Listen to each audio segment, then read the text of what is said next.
E o novo ministro do Supremo Tribunal Federal, André Mendonça, já tem data para tomar posse do cargo, 16 de dezembro. Ele também já tem tarefas a cumprir. Será o relator da ação sobre prisão em segunda instância e do recurso contra bloqueio de perfis de apoiadores do governo nas redes sociais. Mendonça assume a cadeira deixada por Marco Aurélio Mello, que se aposentou em julho. Mais cedo, o presidente Jair Bolsonaro falou o que espera da gestão do ex-ministro. Tínhamos um compromisso de um evangélico no Supremo, mas, obviamente, um evangélico com uma enorme capacidade e conhecimento jurídico. Então, agradeço aos senhores senadores, o voto foi secreto, mas agradeço aos senhores senadores pela aprovação e pelo entendimento que o André é uma pessoa adequada para ser um ministro que não abrirá mão de jeito nenhum de defender a nossa Constituição, a nossa democracia e a nossa liberdade. Então, o presidente Jair Bolsonaro, José Maria Trindade, o que esperar, Zé? Agora dessa chegada de André Mendonça ao Supremo, vai dar para ver mesmo a partir do ano que vem, né? Porque logo o Supremo entra em recesso, né? Mas quais as expectativas por aí, Zé?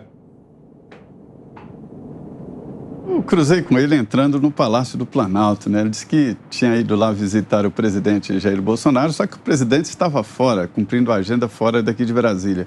Mas aí ele aproveitou e visitou ali antigos colegas, né? Ele trabalhou muito tempo no Palácio do Planalto.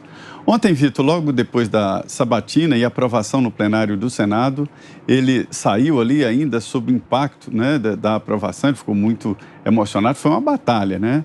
E ele dizendo a um senador ali, antes de entrar no carro, antes eu era indicado do presidente Jair Bolsonaro, agora, além da indicação do presidente, eu tenho que agradecer o Podemos, não sei quem, e nominou várias pessoas que trabalharam com ele ali, a relatora, Elisiane Gama, né, que é até dos partidos de oposição, e ele dizendo exatamente da quantidade de pessoas que trabalharam para a aprovação dele no Senado Federal. Ele hoje visitou ali algumas pessoas na esplanada dos ministérios, e inclusive o presidente do Supremo, ele ficou um tempo lá, mais de uma hora, com o presidente do Supremo. Então foi confirmada a posse no dia 16. No dia 17 começa o recesso aqui nos tribunais superiores e ele então vai assumir o gabinete do ministro Marco Aurélio, herdar, que se usa o termo aqui, e herda vários processos muito importantes, além desses que você citou, Vitor. E aí, a partir daí, da segunda turma, né, ele deve dar aquele equilíbrio. No início, vai andar muito nas mãos dos assessores, mas ele tem prática no Supremo Tribunal Federal, logo pega o ritmo e vai em frente. É interessante que ficou uma história aí na aprovação do seu nome, né? Cicatrizes, 32 votos contrários. Ele não merecia isso. Mas, enfim, é uma contingência da política e da luta. Eu costumo dizer que essas cicatrizes assim são positivas. É como aquele combatente que vai para a guerra, volta, né, herói, e mostrando com orgulho cada uma das cicatrizes ali. Essa aqui foi numa luta em tal lugar, nós vencemos, e eu estou aqui com as cicatrizes, porém vivo. Então ele não tem do que se envergonhar destas cicatrizes. 32 votos contrários, ele não os merecia. Mas, enfim, é a luta. É um ministro íntegro e que vai tomar posse no dia 16. Já me adiantaram aqui que ele vai fazer uma grande festa, convidar os grandes líderes evangélicos nacionais que vão fazer por ali uma grande festa mesmo. Não é um ministro evangélico, é um ministro do Supremo Tribunal Federal que tem como religião presbiteriana, né? Ele é um pastor da igreja presbiteriana. Fiuza. Temas cruciais, né? Essa pauta aí já é o batismo de fogo para o novo ministro André Mendonça. Prisão após condenação em segunda instância e bloqueio de perfis em rede social. Duas questões cruciais para a liberdade e para a justiça, né, contra a impunidade no Brasil, nas quais o STF não tem tido um bom papel, né, perseguindo perfis. Já assinalei aqui as próprias plataformas que são eventualmente bem abusivas, né, na maneira de gerir o conteúdo, de cercear ali debaixo daquela história de política da comunidade, censuram mesmo para valer. Até as plataformas declararam no inquérito das fake news que certas ações do STF para bloqueio, supressão de perfis em rede social configuravam censura prévia. Então, nós estamos diante realmente de uma encruzilhada sobre liberdade de expressão no Brasil. Existe uma tentação e existe também por parte do Congresso, o Senado fazendo esse papel lamentável nesse padedê com o STF para criar a legislação que aí sim vai sancionar isso aí que o STF tem levado no grito, que é impedir as pessoas de falarem alegando alguma coisa, onda de ódio, gabinete do não sei o quê, milícia de não sei o que lá. O Senado está criando a lei da mordaça, né? Então, isso é uma encruzilhada da liberdade de expressão no Brasil. E o André Mendonça, então, vai ter a possibilidade, como relator, de mostrar a que veio, né? Se não refutar com propriedade e ênfase esta tentativa autoritária de fingir que é uma depuração do ambiente, não sei o quê, mas que é para calar as pessoas, aí foi mais um tiro na água essa indicação. Se fizer o seu papel corajosamente contra a maioria do STF, com toda certeza, a gente pode achar que a chegada dele vai mudar alguma coisa nessa corte tão polêmica, para dizer uma palavra simpática, né? E a questão da prisão após condenação em segunda instância, eu confesso que eu nem sabia que o STF ia voltar a apreciar essa matéria. Porque eles, volto a dizer, eles deram ali um cavalo de pau, um 180, rasgaram a sua própria decisão recente, né, de cerca de 3 anos antes, e disseram que agora não, que não pode, que não podia mais, e é o que está valendo, prender antes do trânsito em julgado, o que o próprio STF tinha afirmado que era a consagração da impunidade. Depois ele achou que não era não, ou que tudo bem consagrar a impunidade.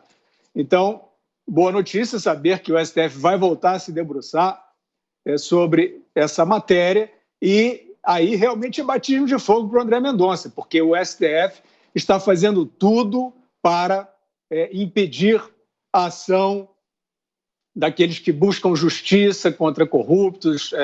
A Lava Jato começou num ambiente em que ela usou muito o Instituto da Prisão Preventiva, né? Ainda não havia, no começo da Lava Jato, essa possibilidade, e em 2016 abriu-se pelo próprio STF essa possibilidade e se tornou mais viável combater. Vamos ver qual será aí a atitude do André Mendonça em relação a essa matéria que no STF é bastante delicada. Você, Ana? Vitor, ontem eu comentei, né, sobre a eleição norte-americana de 2016, do que elegeu ali o então candidato Donald Trump, e com a ajuda, essa vitória só foi possível devido a muitos evangélicos nos Estados Unidos que votaram em Donald Trump, com algumas discordâncias pontuais, mas que votaram principalmente porque ele teria a chance de indicar pelo menos dois, final ali da sua administração em 2020, ele acabou indicando 3 ministros para a Suprema Corte, justamente para manter as pautas conservadoras e que são protegidas pela Constituição americana no caminho dos pilares democráticos, né, dos Estados Unidos. E uma dessas pautas foi exatamente tentar reverter o Roe versus Wade, que foi uma linha de ativismo da Suprema Corte Americana em 1974, que acabou transformando em lei o aborto de uma maneira federal, né? E essa semana eu comentei que agora já volta a se discutir exatamente tentar reverter esse ativismo por parte da Suprema Corte Americana. Esse, para mim, é um assunto, apesar da gente estar falando da prisão em segunda instância, né, e do bloqueio de perfis nas redes sociais, que esses 2 tópicos farão parte aí do caminho do agora ministro André Mendonça. Há também a pauta do aborto no Brasil. O André Mendonça, como nós sabemos, né, cristão, né, presbiteriano, pastor, como o Zé muito bem colocou, e nós já vimos que existe uma linha dentro do STF que está querendo legislar sobre o aborto, que é um tema aí controverso. Travou um pouquinho o contato com a Ana? Vamos lá então, Augusto. Bom, quando a Ana voltar, eu paro. Eu dei um tempo para mostrar o que fazia, tá? Até para o Cássio Nunes, né? Ele era desconhecido. Eu disse, olha, as palavras que ele já disse, e não foram muitas, o Cássio Nunes, pouco interessa. Quero ver os seus atos, quero ver suas ações. E até agora eu estou decepcionado. Agora ele não fez nada. Com o André Mendonça é a mesma coisa. Eu debito os passos que ele deu, né? Alguns desmentindo teses que ele já defendeu, outros apresentando ideias inesperadas. Eu debito tudo isso na conta de injunções políticas. Ele precisava driblar algumas pedras no caminho para chegar ao Supremo. Como lembrou o Zé, ele teve uma grande votação contrária também. Então, chegou. Agora que ele está lá, eu vou julgar as ações dele, seus atos, e a partir deste momento. Não tem tempo para se adaptar, não. Ele vai ter de mostrar o que pensa de vários assuntos importantes que o Guilherme mencionou, e vai ter que mostrar também o que pensa do próprio Supremo. São as trapaças da sorte, né? Os caprichos do destino. Ele vai substituir um ministro, o Marco Aurélio, que errava, que votava contra. Várias vezes ele foi voto solitário, por capricho também. Ele cismava, né? Quando ele percebia que 10 votariam por um lado, ele disse, eu sou contra. Ele era o voto solitário, perdia. Agora, defendendo ideias, o André Mendonça corre o mesmo risco, mas é bom que ele seja solitário diante da composição do Supremo. Ele vai ter de se manifestar imediatamente sobre declarações do Dias Toffoli sobre poder moderador. Ele vai ter que dizer que o Supremo não é um poder moderador. Não existe poder moderador. Existem 3 poderes na Constituição, tá, que são iguais, independentes e devem trabalhar de modo harmônico.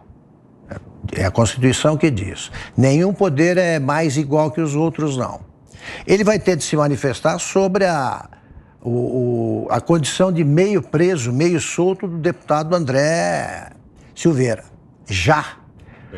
Daniel Silveira, desculpe. O André Mendonça vai ter que dizer que essa prisão é arbitrária, não pode.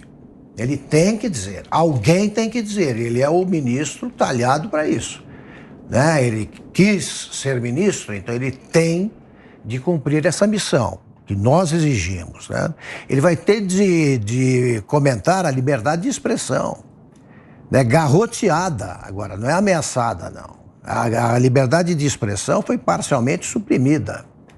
E todo mundo tem medo de falar alguma coisa que resulte em cadeia, porque o Alexandre de Moraes faz qualquer coisa, qualquer negócio. Agora, uma ação do Luiz Fux, que é o único juiz de carreira entre os 11 ministros, uma decisão dele praticamente revogou a existência da primeira instância e da segunda. Nessa decisão, ele aprova a exigência do passaporte sanitário, baixada aí pelo prefeito do Rio, Eduardo Paes. Então, os 7 do Supremo, já foram 5, depois 7, agora são 9 ou 10, com a adesão do Fux.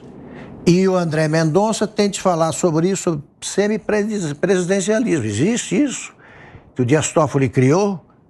Tá? Prisões arbitrárias vão continuar? O que vai ser feito com o ex-deputado Roberto Jefferson, presidente do PTB? Essas questões são mais urgentes que quaisquer outras. E o André Mendonça está convidado ou intimado a se manifestar sobre elas no momento da posse.